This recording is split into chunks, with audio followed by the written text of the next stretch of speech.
চলে এসেছি তোমাদের কাছে আরেকটা ভিডিও নিয়ে।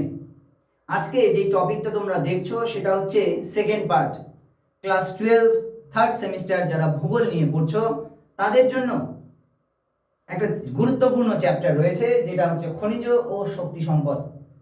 এর আগের যে ফার্স্ট পার্ট সেখানে আমরা আলোচনা করেছিলাম খনিজ পদার্থকে নিয়ে।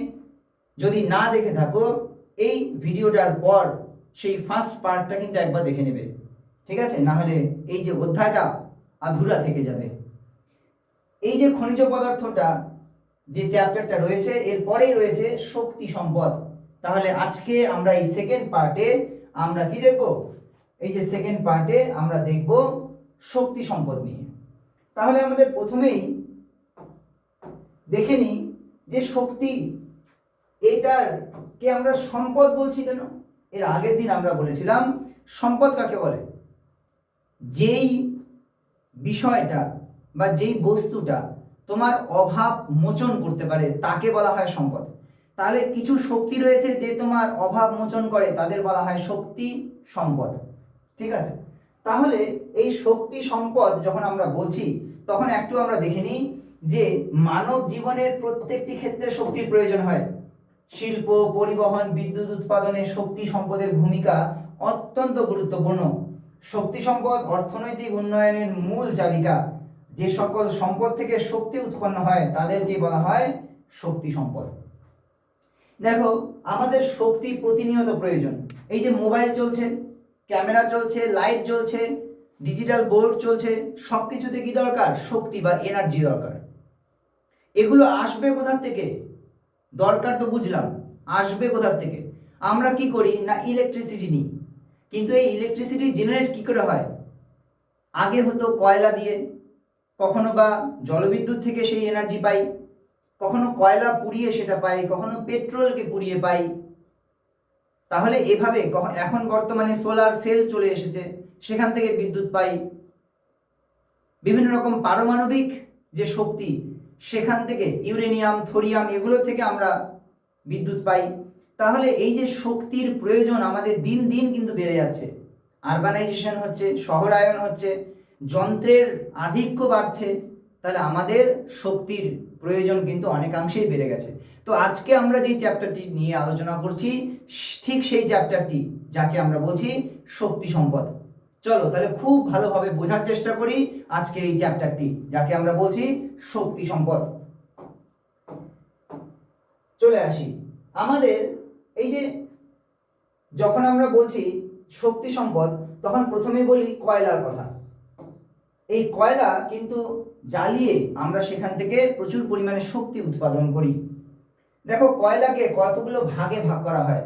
আমরা কয়লা মোরালেস সবাই জানি, তাই না? আর কয়লা নিয়ে বেশি কিছু বলছি না।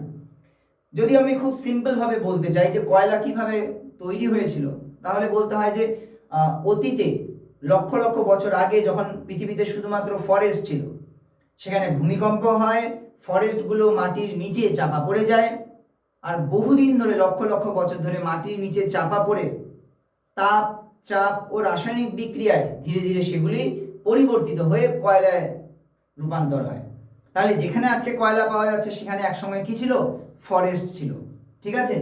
ঠিক আছে, এরপরে দেখি আমরা এই যে কয়লাকে শিল্প বিপ্লবের ভিত্তি বলা হতো, তাই না? আর এটি ভারতের প্রধান জ্বালানি খনিজ ছিল। তাপ বিদ্যুৎ উৎপাদনে কয়লার ব্যবহার সব থেকে বেশি ছিল। নেক্সট, এই কয়লাটাকে কয়েকটা ভাগে ভাগ করা হচ্ছে, যেমন অ্যান্থ্রাসাইট, বিটুমিনাস, লিগনাইট, পিট, এই কয়েকটা ভাগে আমরা এটাকে ভাগ করেছি। সব থেকে কার্বনের পরিমাণ বেশি কোথায়? অ্যান্থ্রাসাইটে।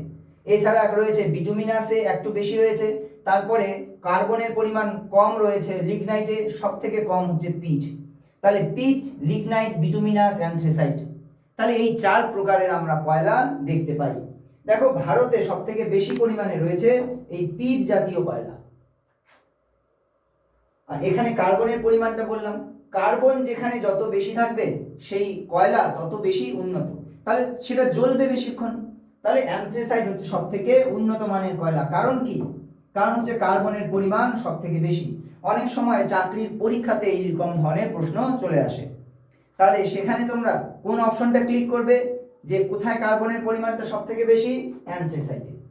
তা কয় প্রকারের কয়লা দেখতে পাওয়া যায়? 4 প্রকারের, তাই না? চলে আসি এবারে বৈশিষ্ট্য। সব থেকে উন্নত মানের কয়লা অ্যান্থ্রাসাইট। তারপরে শিল্পে সব থেকে বেশি ব্যবহৃত হয় কোনটা? বিটুমিনাস। নিম্নমানের কয়লা কোনটা? লিগনাইট। এবং অপরিণত কয়লা, যেটা কয়লা সব থেকে বেশি পাওয়া যায় ভারতে আর যেটাকে খুব বেশি ব্যবহারও করা হয় না, তাকে বলা হয় পিট। এই রকম ধরনের দেখতে হয় আমাদের কয়লাগুলো। দেখো কার্বন কন্টেন্ট সব থেকে বেশি রয়েছে বলে সব থেকে ডার্ক, এর কালোর যে মাত্রাটা, এর কালারটা সব থেকে ডিপ কালো, একটু হালকা কালো, তারপরে আরো কম, আরো কম, তাই না? নেক্সট চলে আসি, আমরা কয়লা তো দেখলাম, এরপরে চলে আসি এর কয়লার ব্যবহার। কোথায় কোথায় কয়লাকে ব্যবহার করা হয়? তাহলে তাপবিদ্যুৎ উৎপাদনে, লোহা ও ইস্পাত শিল্পে, রেল ইঞ্জিনে। তাহলে আগে কি করা হতো? রেল ইঞ্জিনে ব্যবহার করা হতো, তাই না? এছাড়া তাপবিদ্যুৎ কেন্দ্রে তো কয়লা বিশাল পরিমাণে ব্যবহার করা হতো। লৌহ ইস্পাত শিল্পে কয়লাকে ব্যবহার করা হতো। এছাড়াও কয়লার ব্যবহার জ্বালানির কাজে, রান্নার কাজে, হোটেলে এখনো প্রচুর পরিমাণে কয়লা ব্যবহার করা হয়। নেক্সট, কোথায় কোথায় থেকে, কোন কোন রাজ্য থেকে এটাকে মোটামুটি পাওয়া যায়? যেমন ঝাড়খণ্ড, ওড়িশা, ছত্তিশগড়, পশ্চিমবঙ্গ, মধ্যপ্রদেশ, এই সমস্ত জায়গাগুলি থেকে কি পাওয়া যায়? কয়লা পাওয়া যায়। আমরা কয়লা উত্তোলন করি। একটু এই জায়গাগুলোকে দেখে নাও। দেখো বেসিক্যালি এখানটায় ছোটা নাগপুর প্ল্যাটু রয়েছে। কি বললাম? ছোটা নাগপুর প্ল্যাটু। আচ্ছা, এর আশেপাশে দেখো জায়গাগুলোর নাম কি? ঝরিয়া, বোকারো, তালচের, রানীগঞ্জ, এই সমস্ত জায়গাগুলি থেকে প্রচুর পরিমাণে কয়লা পাওয়া যায়। এর ঠিক পরেই আরেকটি গুরুত্বপূর্ণ শক্তি, যেটাকে আমরা বলছি পেট্রোলিয়াম। এই পেট্রোলিয়ামকে বর্তমানে কি বলা হয়? তরল সোনা বলা হয়। সোনা যেরকম ভাবে দামি ও ব্যবহার উপযোগী, ঠিক সেরকমই পেট্রোলিয়ামকে আমরা বিভিন্ন কাজে ব্যবহার করে থাকি।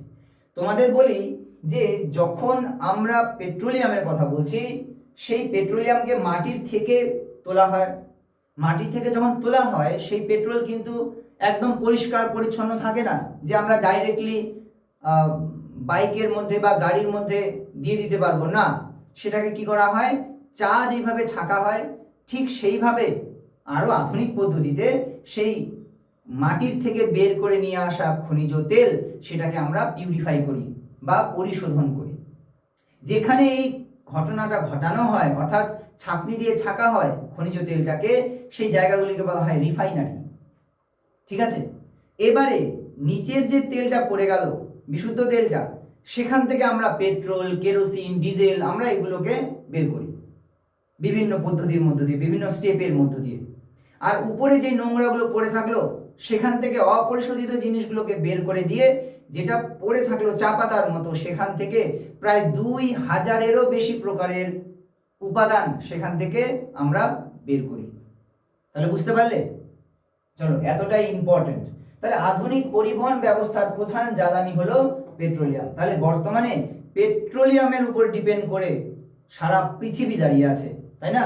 কারণ রিসেন্টলি তোমরা যুদ্ধ দেখছো, সেখানে পেট্রোল আসছে না বলে সমস্ত জিনিসের দাম দিন দিন বেড়ে যাচ্ছে।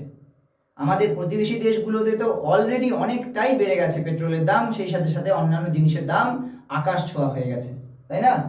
আচ্ছা, তাহলে বহু রাসায়নিক শিল্পের কাঁচামাল হিসাবেও এটাকে ব্যবহার করা হয়। বৈশিষ্ট্য কি? তরল জ্বালানি হিসাবে বা তরল সোনা বলা হয় এটাকে। এতটাই গুরুত্বপূর্ণ আমাদের পেট্রোল। আচ্ছা, এই ব্যবহার কোথায় ব্যবহার করা হয়? অবশ্যই যানবাহনে, জ্বালানির ক্ষেত্রে ব্যবহার করা হয়। রাসায়নিক শিল্পে, প্লাস্টিক শিল্পে এর ব্যবহার প্রচুর বেশি। দেখো পেট্রোলিয়াম যেখানে শোধন করা হয় বা উত্তোলন করা হয়, এইরকম ধরনের ফ্যাক্টরি থাকে সেখানে। আসলে এই পেট্রোল বা পেট্রোলিয়াম এতটাই গুরুত্বপূর্ণ যে একে সীমাহীন বা তরল সোনার থেকেও বেশি কিছু বলা যায়, কারণ এর উপরে দাঁড়িয়ে আছে অর্থনীতি। এতটাই গুরুত্বপূর্ণ পেট্রোলিয়াম। আচ্ছা, পেট্রোলিয়াম উৎপাদক কিছু অঞ্চলকে একটু দেখে নিই। যেমন প্রধান উৎপাদক অঞ্চল ভারতের ক্ষেত্রে বোম্বাই হাই, ভারতের বৃহত্তম অফশোর তৈলক্ষেত্র, আরব সাগরে অবস্থিত। তাহলে এটা যদি আমাদের ভারত হয়, তাহলে এই সমস্ত জায়গায় মহারাষ্ট্র রয়েছে, মহারাষ্ট্রের সাইডে সমুদ্রের মধ্যে রয়েছে মুম্বাই হাই।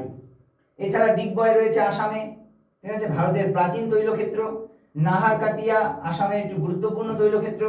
কৃষ্ণা গোদাবরী অববাহিকাতেও কিন্তু আমরা প্রচুর পরিমাণে তেল সেখান থেকে উত্তোলন করে থাকি। কিছু শোধনাগার রয়েছে, অর্থাৎ রিফাইনারি, যেখান থেকে আমরা তেলটাকে রিফাইন করি। একটু আগে আমি আলোচনা করলাম রিফাইনারি, যেখানে শোধন করা হয়। হলদিয়া, মথুরা, বারাউনি, জামনগর, এই সমস্ত জায়গাগুলিতে আমরা কি করি, তেলটাকে বিশুদ্ধ করি বা পরিশোধন করি, ছাঁকনি দিয়ে ছাঁকি, ঠিক আছে। তাহলে এই সমস্ত জিনিসগুলো আমরা করে থাকি। এর ঠিক পরেই চলে আসছি আমরা প্রাকৃতিক গ্যাসে। দেখো, প্রাকৃতিক গ্যাস আরেকটা খুব গুরুত্বপূর্ণ উপাদান, যেটা আমাদের শক্তির কাজে লেগে যায়। কি কি? যেমন এই প্রাকৃতিক গ্যাস একটি পরিচ্ছন্ন জ্বালানি। প্রাকৃতিক গ্যাস ব্যবহার করলে কিন্তু কোনো রকম পলিউশন হচ্ছে না। যেখানে কয়লা বা পেট্রোলিয়াম ব্যবহার করলে কিন্তু কি হয়, পলিউশন হয়, এখানে কিন্তু সেটা হচ্ছে না। এটি কয়লা ও পেট্রোলিয়ামের তুলনায় কম দূষণ সৃষ্টি করে। বিদ্যুৎ, সার শিল্পের ব্যবহার অত্যন্ত দ্রুত বৃদ্ধি পাচ্ছে। ব্যবহার, রান্নার জ্বালানি হিসেবে সার শিল্পে, বিদ্যুৎ উৎপাদনে এর ব্যবহার অনেকটাই বেশি। তোমরা দেখেছো আজকে রান্নার গ্যাসের মধ্যেও কিন্তু, রান্নার যে সিলিন্ডারগুলো আছে সেখানেও কিন্তু আমরা এই জ্বালানি হিসাবে প্রাকৃতিক গ্যাসকেই ব্যবহার করে থাকি। নেক্সট রয়েছে প্রধান উৎপাদক অঞ্চল। কোথায় কোথায় এই গ্যাসগুলো পাওয়া যায়? মুম্বাই হাই, কৃষ্ণা গোদাবরী, আসাম, ত্রিপুরা, এই সমস্ত জায়গা থেকে আমরা কি করি, এই প্রাকৃতিক গ্যাসগুলোকে উত্তোলন করে থাকি। দেখো, বাড়িতে গ্যাস সিলিন্ডার আছে বা বিভিন্ন ক্ষেত্রে গ্যাসকে ব্যবহার করা হয়, কোথা থেকে পাওয়া যায় এই গ্যাস সেটাও তো জানা প্রয়োজন, তাই না? তাই আমরা আজকে কিন্তু এগুলোই জানছি। এই যে প্রাকৃতিক গ্যাসকে দেখো, অনেক সময় আমরা যানবাহনের ক্ষেত্রে ব্যবহার করে থাকি, আবার অনেক ক্ষেত্রে আমরা কি এই তরলীকৃত প্রাকৃতিক গ্যাসকেও আমরা ব্যবহার করে থাকি। যেমন সিএনজি, তোমরা যদি দিল্লিতে যাও তাহলে পরে দেখতে পাবে সেখানে যে গাড়িগুলো, অটোগুলো চলে তারা সিএনজিতে চলে, ঠিক আছে। তাহলে পরে এইভাবে আমরা গ্যাসগুলোকে যানবাহনের ক্ষেত্রে। তাহলে পারমাণবিক শক্তি অত্যন্ত শক্তিশালী শক্তি উৎস। অল্প জ্বালানি থেকে বিপুল পরিমাণে শক্তি উৎপন্ন হয়। উন্নত দেশগুলিতে পারমাণবিক শক্তির ব্যবহার ব্যাপক পরিমাণে। দেখো, পারমাণবিক শক্তি এর যে জ্বালানি সেটা হচ্ছে ইউরেনিয়াম ও থোরিয়াম। তাহলে ইউরেনিয়াম বা থোরিয়াম, এই দুটো উপাদানকে কিন্তু আমরা ব্যবহার করে থাকি কিসের জন্য? পারমাণবিক শক্তি উৎপাদনের জন্য। তাহলে মনে রাখবে কিন্তু এই দুটো পরীক্ষায় খুবই ইম্পর্টেন্ট, পরীক্ষায় কিন্তু বারবার আসে, ইউরেনিয়াম, থোরিয়াম। আচ্ছা, প্রধান পারমাণবিক বিদ্যুৎ কেন্দ্র কোন কোন জায়গাতে এই পারমাণবিক বিদ্যুৎ কেন্দ্রগুলো গড়ে উঠেছে ভারতের? এমন কিছু জায়গা যেখান থেকে কি করা হয়, পারমাণবিক বিদ্যুৎ উৎপাদন করা হয়, সেই জায়গাগুলো দেখো। যেমন তারাপুর, কাইগা, কালপাক্কাম, কাকড়াপাড়া, রাওয়াতভাটা, এই সমস্ত জায়গাগুলোর থেকে কি করা হয়, এখানে বড় বড় শিল্প কারখানা রয়েছে। এখানে বড় বড় কি রয়েছে, পারমাণবিক চুল্লি রয়েছে। সেই পারমাণবিক চুল্লি থেকে কি করা হয়, পারমাণবিক বিদ্যুৎ উৎপাদন করা হয়। সেখানে যে জ্বালানিটা ব্যবহার করা হয় তাকে কি বলা হচ্ছে, ইউরেনিয়াম ও থোরিয়াম। এই যে পারমাণবিক শক্তির কথা বলছি, এই পারমাণবিক শক্তিটা কেন আমরা ব্যবহারে এতটা জোর দিয়েছি? কারণ এটার অল্প পরিমাণে ব্যবহার করতে হয় আর অনেকটাই বেশি আমরা বিদ্যুৎ পেয়ে থাকি। যেখানে কয়লা প্রচুর পরিমাণে ব্যবহার করতে হয়, তারপরে অল্প বিদ্যুৎ পাই। পেট্রোলিয়ামকে অনেক বেশি ব্যবহার করতে হয়, তারপরে অল্প বিদ্যুৎ পাই।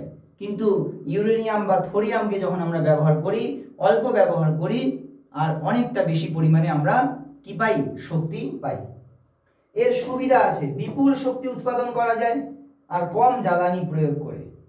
তাহলে অল্প ব্যবহার করে অনেকটা বেশি জ্বালানি, আমরা অনেকটা শক্তি বেশি পাই। নেক্সট, কিছু অসুবিধা তো অবশ্যই রয়েছে। অসুবিধা কি? তেজস্ক্রিয় দূষণ, অর্থাৎ এই ইউরেনিয়াম বা থোরিয়াম ব্যবহার করার পর এখান থেকে এটা যখন নষ্ট হয়ে যায়, বা ইউরেনিয়াম বা থোরিয়াম, তার পরবর্তীতে এই ইউরেনিয়াম বা থোরিয়ামের যে অবশিষ্টাংশ যেটা পড়ে থাকে সেটা কিন্তু প্রচণ্ড ক্ষতিকারক, কারণ সেখান থেকে রেডিয়েশন বের হয়। আর এই রেডিয়েশন কিন্তু মানব শরীরের জন্য বা প্রকৃতির জন্য অত্যন্ত ক্ষতিকারক। ইভেন তাদেরকে আমরা ডিসপোজ কি করে করব, কোথায় ফেলে দেব, সেটাও কিন্তু খুব ক্ষতির কারণ হয়ে দাঁড়ায়, তাই না? খুব সাবধানে এটাকে ব্যবহার করতে হয়। মাটির নিচে যদি আমরা রেখে দিই, গর্ত করে রেখে দিই, সেখান থেকেও কিন্তু রেডিয়েশন বেরিয়ে আসে। তাই এটাকে ডিসপোজেবল করাটাও অনেকটাই কঠিন কাজ হয়ে দাঁড়ায়। এরপরে রয়েছে ঘটনার ঝুঁকি। অবশ্যই যেখানে রেডিয়েশন আছে, ক্ষতিকারক রেডিয়েশন আছে, সেগুলো কিন্তু অবশ্যই আমাদের ক্ষতির কারণ হয়ে দাঁড়ায়, অনেক সময় দুর্ঘটনাও ঘটতে থাকে। তবুও দেখো আমরা দিন দিন এই পারমাণবিক শক্তির দিকে আমরা এগিয়ে যাচ্ছি, কারণ প্রত্যেকটা দেশের মধ্যে যান্ত্রিক ব্যবহার সেটা কিন্তু বেড়ে যাচ্ছে। আর যন্ত্রগুলিকে আমরা যদি চার্জ করতে হয় তাহলে আমাদের দরকার শক্তি, যেটা কয়লা বা খনিজ তেল বা সৌর বিদ্যুৎ থেকে পূরণ হচ্ছে না। তাই বাধ্য হয়ে আমাদের কি করতে হচ্ছে, আমাদের এই পারমাণবিক শক্তির দিকে যেতে হচ্ছে, তাই না? এখন তো বর্তমানে ইলেকট্রিক স্কুটি, কার সবই চলে আসছে ধীরে ধীরে করে, তাই না? যেহেতু পেট্রোল পাওয়া যাচ্ছে না, তাহলে এই সমস্ত কার বা স্কুটি বা এই সমস্ত যন্ত্রগুলোকে ব্যবহার করতে গিয়েও আমাদের কিন্তু প্রয়োজন হয়ে পড়বে কিসের, শক্তির। আর সেই শক্তি যোগান দেবে কে, পারমাণবিক বিদ্যুৎ, তাই না? এই জন্য প্রয়োজন। নেক্সট খুবই ইম্পর্টেন্ট, খুবই সোজা, সেটা হচ্ছে সৌর শক্তি। অর্থাৎ সূর্যের থেকে যে আমরা আলো পাচ্ছি, সেই আলোটাকে ব্যবহার করে, সৌর রশ্মিটাকে ব্যবহার করে আমরা সোলার সেল, তোমরা দেখতে পাচ্ছ এগুলোকে বলা হয় সোলার সেল। এই সোলার সেলগুলোকে ব্যবহার করে আমরা সূর্যের থেকে কি উৎপাদন করতে পারি, বিদ্যুৎ উৎপাদন করতে পারি। তাহলে যদি আমরা সূর্যের থেকে আলোটাকে নিয়ে বিদ্যুৎ উৎপাদন করি, তাকে কি বলা হয়, সৌরশক্তি। এটি একটি নবীকরণযোগ্য দূষণমুক্ত শক্তি, এটাতে কোনো রকম দূষণ হয় না। ভারতের সৌরশক্তির ব্যবহার কিন্তু দ্রুত পরিমাণে বেড়ে যাচ্ছে।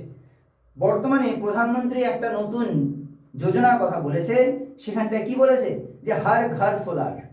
অর্থাৎ যদি প্রত্যেকটা বাড়ি তাদের ছাদের উপরে সোলার সেল লাগিয়ে দেয়, তাহলে কি হবে, প্রত্যেকটা বাড়ি তার সারাদিনের প্রয়োজনীয় বিদ্যুৎ তারা কিন্তু তার ছাদের সোলার সেল থেকে অনেকটাই পেয়ে যাবে।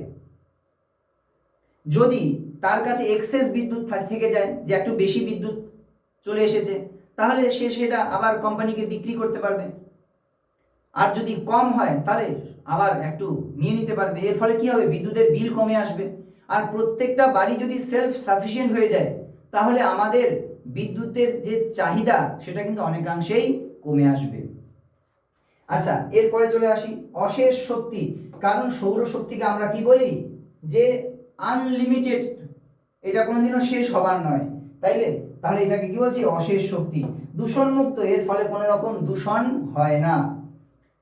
তাহলে প্রধান সৌর প্রকল্প, তাই না, ভাদলা সৌর পার্ক, যেটা রাজস্থানে রয়েছে, ঠিক আছে, এটা রাজস্থানে বিশাল বড় একটা জায়গা জুড়ে এই রকম সৌর পার্ক রয়েছে। দেখো রাজস্থানের মধ্যে বিশাল বড় জায়গাতে সৌর পার্ক কেন গঠন করা হয়েছে, কারণ সেখানকার ডেজার্ট টাইপ ল্যান্ড রয়েছে, যেখানে মরুভূমি রয়েছে, যেখানে উষ্ণতা বেশি, সারা বছর প্রায় উষ্ণতা চরমে থাকে।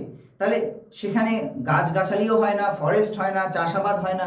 তাহলে সেই সমস্ত জায়গাগুলিকে আমরা যদি সৌর বিদ্যুৎ উৎপাদনের কাজে লাগিয়ে দিই, তাহলে কিন্তু আমাদের খুব ভালোভাবে সেই জায়গাটাকে আমরা কাজে লাগাতে পারবো, তাই না? তাই একটা বিশাল বড় সৌর প্রকল্প সেখানটায় গ্রহণ করা হয়েছে। তাহলে আমরা জানলাম কি, সৌরশক্তি। এর সুবিধা অসুবিধাগুলো একটু জানি। এটা পরিবেশ বান্ধব আর নবীকরণযোগ্য। একটা অসুবিধা কি রয়েছে, মেঘলা আবহাওয়ায় কিন্তু কার্যকর হয় না আর প্রাথমিক ব্যয়বহুল। তাহলে যদি আকাশ মেঘলা থাকে তাহলে কিন্তু বিদ্যুৎ উৎপাদন হবে না। আর নেক্সট আরেকটা কি আছে, সেটা হচ্ছে ব্যয়বহুল। এটা প্রাথমিক যে খরচা সেটা কিন্তু অনেকটাই বেশি। আর সব থেকে বড় কথা কি, যে এখানে ওই যে সোলার সেলটা দেখালাম, সেই সোলার সেলের উপরে ধুলোবালি পড়ে যায়। যখন ধুলোবালি পড়ে আসে তখন কিন্তু ওটাকে রোজ রোজ বারবার পরিষ্কার করতে হয়। যদি পরিষ্কার না করা হয় তাহলে ধুলোর যে আস্তরণটা পড়ে গেল, তার ফলে সূর্যের আলো খুব ভালোভাবে বিদ্যুৎ উৎপাদন করতে পারে না। তাই আমাকে সব সময় সেটাকে পরিষ্কার পরিচ্ছন্ন করতে হয়। নেক্সট চলে আসছি বায়ু শক্তি। অবশ্যই বায়ু অর্থাৎ এই যে বাতাস চলাচল করছে, সেটাও তো অফুরন্ত, কন্টিনিউয়াসলি হয়েই যাচ্ছে, কোনোদিনও শেষ হবার নয়।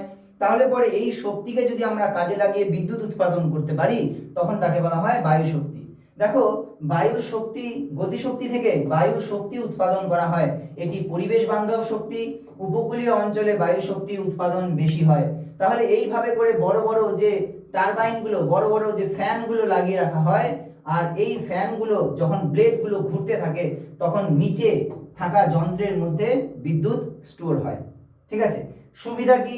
দূষণহীন, পুনর্নবীকরণযোগ্য, এর ফলে কোনো রকম দূষণ তৈরি হয় না, তাই না? বায়ু দূষিত হয় না, আর পুনর্নবীকরণযোগ্য, এটাকে কোনোদিনও শেষ হবার নয়, কন্টিনিউয়াস হয়েই যাচ্ছে, তাই না? অসুবিধা কি হয়? বায়ুর গতির উপর নির্ভর করে, সব জায়গাতে ইনস্টলেশন সম্ভব নয়।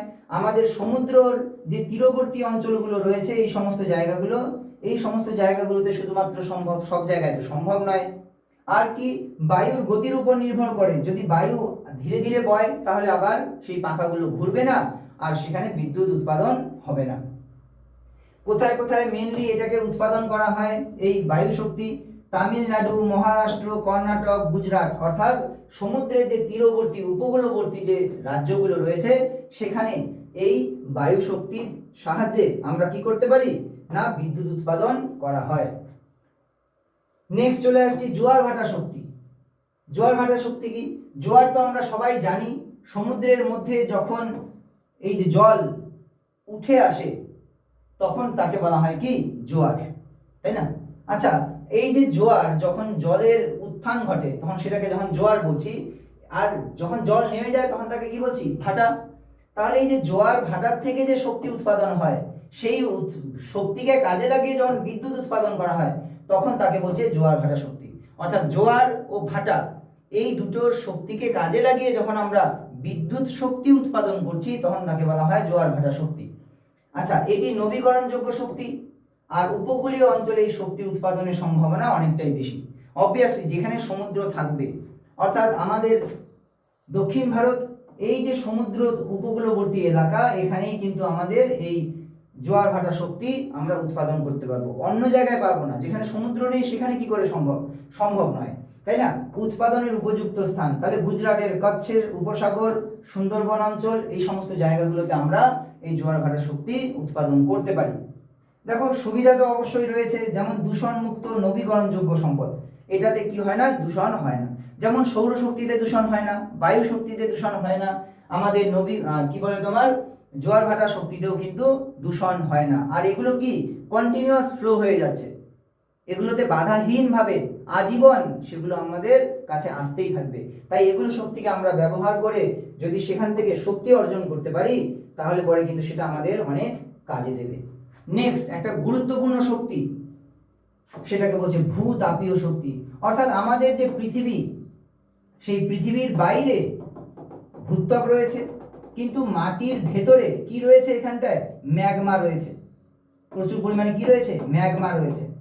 এই যে ম্যাগমা রয়েছে সেই ম্যাগমাটাকে আমরা কাজে লাগিয়ে পৃথিবীর ভেতরে যে তাপ রয়েছে সেই তাপটাকে যদি আমরা কাজে লাগাই তাকে কি বলছে, ভূতাপীয় শক্তি। কি বলছে, ভূতাপীয় শক্তি। তাহলে পৃথিবীর অভ্যন্তরের তাপ থেকে ভূতাপীয় শক্তি উৎপন্ন করা হয়। আগ্নেয় উষ্ণ প্রস্রবণ অঞ্চলে এই শক্তির সম্ভাবনা বেশি, এটি একটি বিকল্প শক্তির উৎস। আচ্ছা, উৎস কোথা থেকে? তাহলে এইরকম ভূ অভ্যন্তরের তাপটাকে আমরা কোথা থেকে সংগ্রহ করি, পৃথিবীর অভ্যন্তর ভাগ থেকে। তাহলে পৃথিবীর ভেতরে যে ম্যাগমা রয়েছে সেখান থেকে যে গরম উষ্ণতা বেরিয়ে আসে তাকে আমরা যদি বিদ্যুতে কনভার্ট করি তখন তাকে বলা হচ্ছে ভূতাপীয় শক্তি। বলছে প্রধান অঞ্চল, কোথায় কোথায় এটা দেখতে পাওয়া যায়, যেমন এই যে লাদাখে বলছে যে এই সমস্ত জায়গায়, এছাড়াও অন্যান্য অনেক জায়গায় আমরা কিন্তু এই শক্তিকে দেখতে পাই। এই শক্তি থেকে আমরা কি করি, আমরা বিভিন্ন রকম ভূতাপীয় শক্তি থেকে আমরা বিদ্যুৎ শক্তি উৎপাদন করে থাকি। এরপরেই চলে আসছে, আমরা একদম শেষের দিকে চলে এসেছি, যাকে বলছে কি বায়োগ্যাস। আচ্ছা, বায়োগ্যাস কাকে বলছে? দেখো, বলছে জৈব বর্জ্য গোবর থেকে বায়োগ্যাস উৎপাদন করা হয়। গ্রামীণ এলাকায় এটি গুরুত্বপূর্ণ শক্তির উৎস, আর এটা পরিবেশ দূষণ কমাতেও সাহায্য করে। কাঁচামাল কি, গোবর, জৈব বর্জ্য। আমরা যে সমস্ত বর্জ্য পদার্থ, যেমন শাক পাতা, ফসলের খোসা, সেগুলোকে আমরা ফেলে দিই, সেগুলো হচ্ছে কি বর্জ্য পদার্থ, জৈব বর্জ্য। এছাড়া গোবর, এগুলোকে আমরা কিন্তু ফেলে দিই। আমরা যদি এগুলোকেই ব্যবহার করি তাহলে সেখান থেকেও আমরা কি করতে পারি, গ্যাস পেতে পারি। আর সেই গ্যাসটা কোথায় ব্যবহার হবে? রান্নাতে, আলো জ্বালানোর ক্ষেত্রেও কিন্তু এই গ্যাসটাকে ব্যবহার করা যেতে পারে। সুবিধা কি কি রয়েছে? যেমন গ্রামীণ শক্তির উৎস, আমাদের গ্রামে প্রচুর জৈব বর্জ্য রয়েছে, এছাড়া গোবরও অ্যাভেলেবেল রয়েছে।